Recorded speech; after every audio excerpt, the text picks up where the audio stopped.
Let's try that again. Rashaan, you ready to go? I'm ready to go. All right, everybody, hello and welcome back to another episode of Wonky Weekly. I'm Rashaan James II. And I'm Sid Solomon. We're going to wonk it up to get down. Just love me for who I am. Come back. Come back. That's hard now. Fair enough. I should have seen that coming. Okay. Hi, Rashaan. Hi, Sid. How are you? I'm doing okay. How are you doing today? I'm pretty good. I'm a little tired. I just got off a plane. I took the red eye from LA, so I feel a little wonky, but the other sense of the word of wonky. Gotcha. So you're going to be wonky and wonky? You're going to be wonkily wonky today? Oh, gross. I don't even know. Oh, what are we talking about today, Rashaan? We are talking about Florida theme parks. Florida theme parks. You sang. And once again, we have a guest on this week's show. Rashaan, would you like to introduce our guest for this week? Logan Benedict, who is a counselor down in Florida, is with us today. Logan! Hi. Hi, Logan. I made it. It's like I zoomed in here. I like your emerald green background. Thank you. I'm from the Pacific Northwest, so I wanted to bring a little bit of that like evergreen with me to this hot and humid state. So there it is. That's my nod to the Pacific Northwest. All right, Logan, tell us a little bit about you and your experience in governance on equity, and just talk a little bit about yourself. Sure. So I joined council at the beginning of the pandemic. Towards the beginning of the pandemic, there was something that came up and with our furlough agreement, and so I did the next best thing to get a hold of governance, which was to tweet Kate Schindel, and I tweeted her, and then I got a text from Melissa Robinette, was like, "What's going on? You know, Kate told me to get a hold of you." And so I kind of explained my situation, and and after having some long conversations, she was like, have you ever thought about running for council? Actors Equity has always been there for me personally, and that's something I could talk about at another time, but Actors Equity has always had my back, and now that I'm in a good place where I could be there for other people, when she asked me that, I was like, why haven't I run for council? Why aren't I helping more people? And I ran for council, and I hit up all my friends from coast to coast to kind of put in a good word for me, and I got a seat. And I, as far as I know, I think I'm the first Disney specific counselor. I think people may have worked for Disney, here and there, but even though I represent everyone on council, I really try to do my best to represent the hundreds of members. It ends up being thousands of members because so many people go through the Disney doors. And, it's just been, as hard as the past 2 years have been, it's been a huge honor to really give a voice to some people that I felt like the union, I don't want to say it forgot, but just, there's so much stuff going on that I felt like we just needed more representation here. Up until the pandemic, I was doing Beauty and the Beast live on stage, we say we were friends with Gaston. I'm not Gaston. There's only one Gaston. And I was friends with Sarge, and who's the Green Army Man from Toy Story, and First Order Officer, and I also did Finding Nemo, the musical. So I've been doing that since 2015, and I kind of arrived here from the theater world, and it's a weird transition at first when you start working for Disney World and working in the parks, but like when you start seeing, doing Make-A-Wish meet and greets and seeing, I'm going to use the word magic probably a couple times during this conversation, but the magic we provide for guests and for people who normally wouldn't see theater, I feel like it really became something that I really love to do, and I really miss it a lot. Logan, if I'm remembering correctly, you went to college in Boston. Is that right? Yeah, I went to the Boston Conservatory. And did you study musical theater there? I did. I got my BFA 10 years later. because I graduated and I got my diploma, but I actually like didn't finish any of the required classes, so I finished them 10 years later. But I'm officially graduated. Well, congratulations. Well, so tell me, I would imagine that most musical theater majors coming out of BOCO don't end up at Walt Disney World. And I imagine a lot of them wouldn't even consider that to be a career path that they might take. So can you talk a bit about how you got from there to where you are now? You know, it's funny. I like to think the Boston Conservatory is an interesting place because I feel like it raises kind of theater snobs, and myself included. And I feel like that they're, you know, especially when you're working to be on Broadway, every person that goes to a conservatory or to a musical theater program, you know, they have these huge aspirations to, you know, usually be on Broadway. And so when you think about working at Walt Disney World, a lot of people think of Walt Disney World as like a stepping stone or a place to get your card. And for me, I sort of worked after I graduated. I worked a little bit in Boston, and then started working in the Pacific Northwest where I grew up. And actually, very shortly after I graduated, I was offered a contract to sub for Gaston at Beauty and the Beast. And even then, I was like, I don't know if I want to work for theme parks. And so then, you know, fast forward, it was like every year they would call me and say, hey, do you want to sing for Gaston again? And I kept putting it off and putting it off. And eventually I was, you know, fast forward like 10 years, I was in New York and trying to get that big Broadway break that we're all trying to do. And, you know, and Disney was there and they said, come sing for Gaston one more time. And at that time I was so miserable living in New York. I was waiting tables constantly. I would get up at 7 a.m. for all my auditions. And I was at the point where I was like, I don't know if I could do this life anymore. And so I went and sang for Disney, got my contract, and you know, moved. And my wife was living in New York at the time when we were doing the long distance thing, and I'm working at Beauty and the Beast. And it's weird when you get to the parks at first, because if you're coming from a theater background, you know, you're not used to doing 5 shows a day. You're not used to the sort of workload that Disney's known for. But then all of a sudden you start seeing how much joy it brings to these audiences. And there's so many people, especially at Beauty and the Beast, that come see these shows that would never go to a Broadway show. They'd never go to a regional show. Mm-hmm. And you see people crying and cheering. And like, I just never had that experience working in regional theater. And it took me a minute, but once I realized like we had something really special here, it's something that I miss really dearly. And I think that's also why some of the people that work here for 5, 10, 15.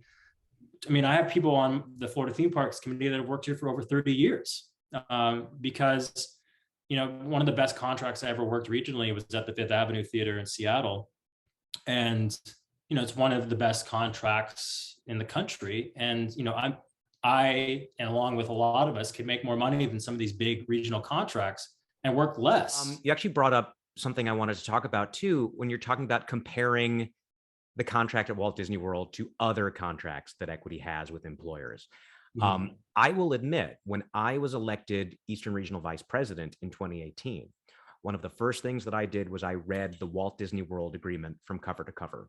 It's a big one. Because I had been told this contract is unlike anything that you know. Can you talk about some of the basic ways that the Disney contract is different from other contracts that Equity members might be used to working, and how those differences impact your life as a worker at Disney? Sure. I could talk about some of the things I like about it that maybe don't appear great at first.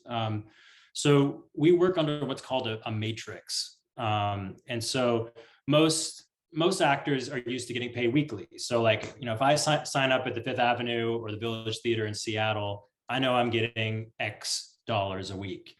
Mm. At Disney, we get X dollars an hour. And so a lot of people are like, oh, you start off at 17 an hour or 20 an hour or 25 an hour. But what helps me sort of go from Disney brain to like theater brain is I still like to look at my paycheck as weekly. And so if I'm doing Beauty and the Beast, within my matrix, I have to work 5 days a week. And 3 of my days I have to do 2 or 3 shows, and 2 of my days I have to do 5 shows. So I like to consider my 5 show days my 2 show days, like anyone else would in theater, because really I'm actually at the theater, give or take as much time as a person would be doing a 2 show day. And while it sounds like 5 shows is a lot, if the show is half an hour, really I'm actually only on stage as much as I would be doing Les Miserables twice, for example. So the vocal load and the workload really is very similar to theater. It's just, instead of getting to do Les Mis from top to bottom, I'm doing the mob song 5 times in one of those days. So, I try to do the math on it, and I usually average a little over 1,000 shows a year, which, again, it sounds like a lot, and it's a lot. but the good thing is, like during the holidays, for example, since I worked 4 different shows, sometimes I would do one show in the morning and they'd go, we desperately need you to come do this show in the afternoon. So I would get my single day of pay, which is, divided by my week in my matrix. And then I would also get the other show time and a half. So if I did Beauty and the Beast one day, I would make 1/5 of my contract.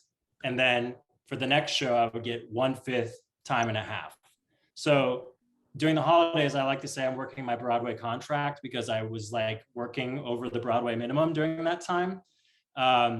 But I was also working my ass off, if I'm allowed to say ass. You can say ass. It's fine. Yes, okay, I was working my ass off. So you could make a ton of money if you're willing to put the work in. But it takes a minute to get used to it. And it takes a lot for dancers. Their bodies have to just be at tip-top shape, and they're constantly warm, keeping themselves warm. For vocalists, it's like, sitting by the steamer all day and, keeping your voice in shape. It's a workload, but again, it gives actors a chance to settle down, buy homes, start a family. And for a lot of actors who are kind of going contract to contract, it's more difficult, and Disney gives us a little bit more of a stability. I will say, Logan, I am so glad that you ran for council. I'm so glad that you're in the room. I'm really, really glad, obviously, that, I think it's just sort of a no-brainer that you are now the chair of the Florida Theme Parks Committee. Because, I remember when all of this was going down, and one of the things we kept hearing, I say we, I mean the National Council, and I was the Eastern Regional Vice President at the time, was hearing from our members working at Disney saying, you don't know what it's like down here. You don't understand our culture. You don't understand our company. You don't understand our lives. And I can read that rule book back to front. I can know that the plural of matrix is matrices, but I have not lived that lived experience like you have. And the fact that you are in the room and that you are at the head of that committee, and the members at Disney can have the confidence that you are there being able to speak to that lived experience and represent them. And I think you said it beautifully before. As a counselor, you represent members all over the country equally, but you are absolutely a voice for our workers at Disney and at the parks. Thank you. I think is such a big deal.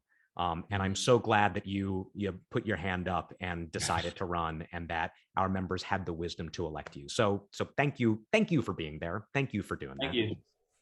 I don't want to be here as a person who just sits in this seat for the next 10 years. I want to do the work that we have right in front of us. And honestly, the work's hard. The work's exhausting. The work is so if there's somebody who could step up and take my place, I'm happy to give that seat up when the time is right. But it's been an honor, and it will continue to be, I hope so, in the short term. Yeah, I think it's been great that you opened a door that we had completely closed for so long. Can you tell me what type of counselor you are? Um, I would say I'm the kind of counselor who tries to put my community first, and because the council is the kind of room where there's a lot of people that want to pull you one way. Because there's a lot of times where I'm in that room and I feel like a little bit like a baby being pulled, and come over and listen to what we have to say, and come over to listen to what we have to say. And I've really tried to do my best to, when it comes to things that are non-Disney related, to learn. And also, if I mess up, to admit I messed up. There have been some votes I've taken, or I remember, I can't talk about votes, but there was one vote where I was by myself and I voted no by myself. And then later was like, why did I was like, and then I read about it more, and I was like, oh my God, I was like the lone no on this. And I was like, and I remember I called a few people about it, and they're like, well, that's going to happen sometimes. And you just got to you got to own it. To answer your question, the kind of counselor I am, I'm a sponge. I love that. I love that. And also, I don't think you should ever feel like there's a problem with being on the opposite side of something. Sid and I literally sat next to each other, and I would be like, Sid, you are wrong. You're wrong. Yeah. So, Logan and I have had been on opposite sides of arguments. We've had texting war before. So, but that's the thing, is that anybody I've disagreed with so far on council on one item at a time, I really try my best to leave that at the door and realize that at the end of the day, we have our opinions because we care so much about that one thing or 5 things or whatever it is. Especially talking about what Rashaan was mentioning, it's like there are certain things that we prioritize differently. And that doesn't mean we don't care about the other thing. It just means that we have certain priorities in our life that are really important to us. Can I talk about a personal thing that happened to me that's really sort of important to me? Of course. So when I showed up at Walt Disney World, anybody who knows me knows that I'm a recovering alcoholic and an addict. And so, I was going through that when I first started working for Disney. And there was a time where the company had to kind of intervene with what was happening to me personally, and the union and the company worked out a deal for me so I could continue working, but also get the care that I needed. And if I didn't have that sort of protection and that sort of personal care that came with the local staff members that were there for me, I would have lost my job. And I think if I lost my job, especially at that time, I don't know where I'd be without the union and how much they protected me during that time. But I think people who aren't going through these horrible things like I was at the time need to understand that that's the kind of protection and that's the kind of love and care that our union and our staff members have for us. And I think it's a genuine care, and I think it's a genuine respect. And it's easy to kind of lose that humanness that a union can bring when all we kind of do is talk about union politics and CBAs and things like that. But there were actual human beings that really helped me through a difficult time that also were just union staff members. So if I can kind of share stories like that more often with people, I hope people can really see the value of membership in the future. Yeah. I think a lot of our members don't understand the concept of the fact that there are people who can work on the contract, but they aren't our members. So either one of you, if you want to break down the idea of, so Logan is a equity member working at Disney. I am a non-equity member working on the contract. Which one of you wants to talk about what the requirements of equity are to represent me as a non-equity actor who's working on contract? I mean, I think the reason why it's difficult for non-members to find the value is there isn't actually a lot of a difference, unfortunately. But what does make a difference is having a voice at these negotiations. And if you're not a member, you don't have a voice, and you don't have a vote. And because I have so many non-members who come to me and say, well, have you thought about this for the negotiation? And I mean, I always make sure to listen and hear what their concerns are. Usually they're the same concerns that a member would have. But it's like, if you care about getting 2 or 3 or 5% more a year, then show up.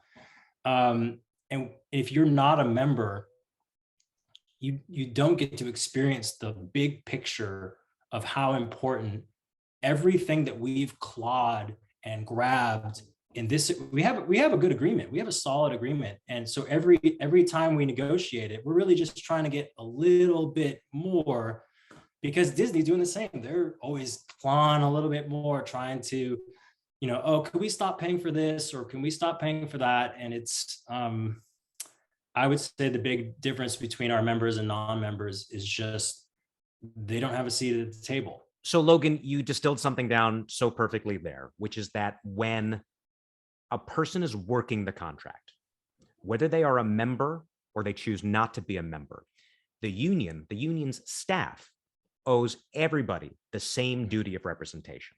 Yep. The contract needs to be enforced the same way by the union staff. They're required to by law, whether that person's a member or not. But right. You, Logan Benedict, are an elected representative of the members. The members right. working at Disney World and the members working across the United States of Actors Equity. Right. The people who choose not to become members, they do not have your representation. Yeah. So exactly like you said, if a member comes to you and says, I have an idea for a way that the contract could be better, you are duty bound to hear them and represent them. If a non-member working the contract says the same thing, you say, I can take what you say and use it or not, but you are not a member of this union. You have not chosen to go through the steps in the process and pay the money in exchange for the fair representation that you get. Absolutely. Yeah. And so that is a really just sort of, down to the wonky level. That's a really, really important difference. And I think actually that's a helpful segue into talking about right to work, which I'm going to kick over to Rashaan. You call it right to work for less, which it's not only law, but it's also culture. Florida is a good place to be specific about it because it proliferates there pretty largely. We as unionists, and I'll talk about the culture part and then we'll talk about the law part. We as unionists believe in the solidarity. We believe in not only the solidarity among our kinfolk within our own union, we believe in like the bigger labor movement and idea. Right to work for less pushes us into a direction where that gets chipped away slowly and slowly and slowly more. And there are now laws that help push that culture forward. I have trouble with right to work for less. I actually like that Sid calls it the right to work for less. It's the right to work for less, but not just less money. It's the right to work for less protections. It's the right to work for less access. It's the right to work for less a bunch of these other things, because the union is the thing that gives us these things. We talked about the fact that a union is required by law to represent the workers working on its contracts, whether they're a member or not.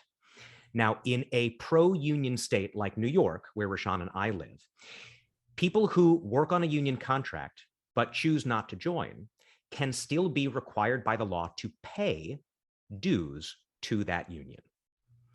With the understanding being, because the union is required by law to give you services in the form of representation, even if you choose not to join, they can compel you to pay a percentage of their regular dues in exchange for that service. I always think of it like this. If the law requires a store owner to give you a candy bar, it's only fair that the law should also require you to pay for at least a portion of that candy bar. In a right to work for less state, a person can work a union contract, choose not to join that union, and not be compelled in any way to give any money to that union in exchange for those services. So that's why, in terms of the actual law, it can feel like a really tough sell, because you are going to get all of the same duties of representation from the union without having to pay any money for it.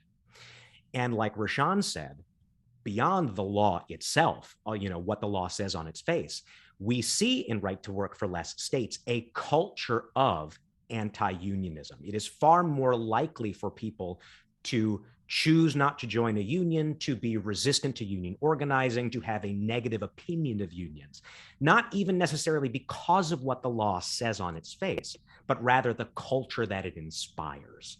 I have heard people say that they think that Right to Work to Less laws mean that you can join a union, but in those states you can work without a union contract. That's not true. The Right to Work for Less laws have nothing to do with Equity's membership rules that dictate when you can or can work without a contract. I've heard some people say that it has to do with whether you can get benefits like health or pension and whether you join the union. It has nothing to do with that. Nothing at all. You get all the benefits of the union contract no matter what. You work the union contract, you get all the benefits. It's about choosing to join, and if you choose to join, or rather if you choose not to join, if you can be compelled to pay anything to that union in exchange for the duty of representation that the law requires them to give to you. Well, the other way I could look at it, and the other kind of conversation, the way I kind of steer this conversation sometimes, I mean, especially in the South, I mean, religion is huge down here. And it's like, if you're part of a church, you donate a lot of your money into that church because it's part of your faith, and it's part of your faith because of, I don't know, the kinship that it brings to your community. And so of all these people who go to church constantly in the state of Florida, it's like, wouldn't you think these same people would care about putting their money towards the goods, the contracts, the fair treatment of us at work? I mean, that's kind of the way I like to look at it, is that this is my community. And yeah, I could have the same benefits if I wasn't a union member, but I want to contribute my 2 cents, my whatever percentage, because it goes to the good of the rest of the community. And like I've had some people say, well, Universal makes really close to us, so why does it matter if I get paid the same at Universal? And it's like, Universal pays close to us because we negotiate that here, and then they come up to match us. And so it's like, we're doing the work for you at Universal. And so if we weren't here at all, we would both be making $5 an hour and, working 12 shows a day, because I mean, you'd be amazed the amount of work that this company wants to put you through if we weren't here to stop it. I mean, we still do a lot of work as union members, and I couldn't even imagine what we would do without Actors Equity. So before we let you go, Logan, there has been a lot in the news about Florida lately, and specifically about a piece of legislation that is generally known as the Don't Say Gay bill, which is making its way through the Florida legislature. And I know that there has been a lot of talk from workers inside Disney, and not just the parks in Orlando, but across Disney as a whole company, about what Disney's responsibility is to be talking about this legislation specifically, and about its relationship to the LGBTQIA plus community, both inside the company and in the entire country. So I just wanted to give you the opportunity, if there's anything you wanted to offer about that, your own thoughts or feelings on it. I just wanted to make some space for you to talk about that. Well, I mean, ultimately, I think the Walt Disney Company has a responsibility to speak up against the Don't Say Gay bill. Not just because, I mean, the sort of obvious point of it is that so many people who work for Walt Disney World are gay. It's amazing that this company employs so many people that this bill affects, and they're not saying, I mean, apparently that Chapek has come out with like kind of a wishy-washy statement, but really the best statement they could come up with was, we support our friends, but sorry, there's nothing we can do about it because our statements don't carry any weight. And it's like, well, actually, you're one of the biggest companies in the world and one of the biggest companies in Florida. Yeah, you do carry a lot of weight. And I'm sure if, Disney, like, for example, there was something that happened in the past where they were, threatening to pull, movie, what am I trying to say? They were trying to pull production from Atlanta because there's so much movie making happening in Atlanta. And it's like, if Disney had that, threatened to do something like that, this bill could be, put to an end immediately. I mean, it's sad that, I have so many friends here that are gay parents that, if their child goes to school, they can't talk about their dads or their moms with their teacher, which is just like so sad and so gross, that, a kid with gay or lesbian parents wouldn't be able to have the same sort of communication opportunities that I did growing up as a straight man. So it's kind of a long-winded way to talk about it, but it's just sad. I mean, I just feel like that we in the sort of more progressive zone of Orlando do so much to respect everyone else's rights and freedoms, and it's like, just respect ours in return. Mm-hmm. And I just feel like that we're sort of losing that mutual respect for the communities that we're living in here. I mean, I want to make sure we take the opportunity to thank Logan Benedict for doing this, for speaking with us, for telling us all of this information about your life and work in equity governance, and about Equity's relationship to Disney and the workers who are there. We really appreciate it. You're such a fantastic representative for our workers in Central Florida and across the entire country. So thank you for spending just a little bit of your time with us today. We really, really appreciate it. Well, and I thank both of you so much for what you do for our members. I mean, like I said earlier, like, we all do this because we care about people and we love what we do. And the two of you are so inspiring for me. So it's been an honor to speak with you. Thank you so much. Well, thanks. And you're welcome back anytime. It's true. And just a reminder to everybody, you can find all of our episodes, information about myself and Rashaan, frequently asked questions, and the ability to contact us all at wonkyweekly.com. So, Rashaan, you think we got it? We good? I think we got it. All right. So thank you again, everybody, for coming to another episode of Wonky Weekly. I'm Sid Solomon. I'm Rashaan James II. And we learned something big this week. We can say ass on this show. About time. Thanks, Logan. Thank you, Logan.